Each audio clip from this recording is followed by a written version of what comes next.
Hello friends, आज इस video में हम सोमवार के प्रदोष व्रत की कथा सुनेंगे। सोमवार को पड़ने वाले प्रदोष व्रत को सोम प्रदोष व्रत कहा जाता है। जो भी जातक सोमवार के प्रदोष व्रत को करते हैं, भोलेनाथ की कृपा से उनकी सभी मनोवांछित कामनाओं की पूर्ति होती है।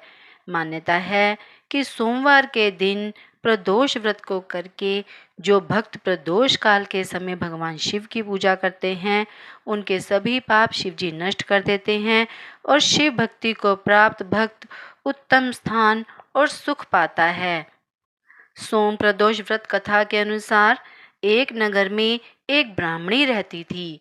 उसके पति का स्वर्गवास हो गया था। उसका अब कोई आश्रयदाता नहीं था, इसलिए सुबह होते ही वह अपने पुत्र के साथ भीख मांगने निकल पड़ती थी। भीख मांगकर ही वह स्वयं और पुत्र का पेट पालती थी।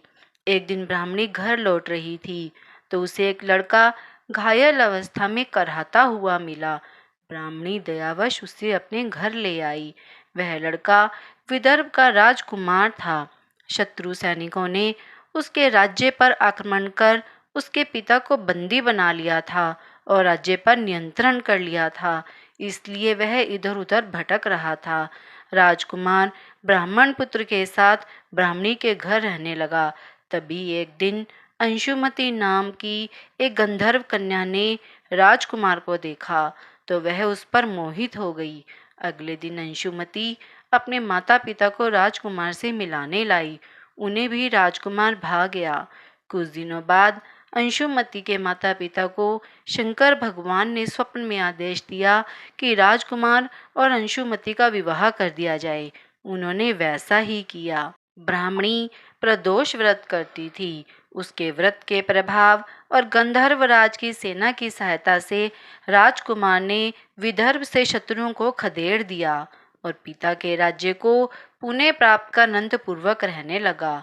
राजकुमार ने ब्राह्मण पुत्र को अपना प्रधानमंत्री बनाया।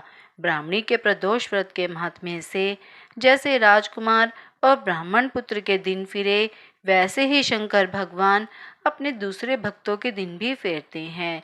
इसलिए सोम प्रदोष का व्रत करने वाले सभी भक्तों को यह कथा अवश्य पढ़नी या सुननी चाहिए।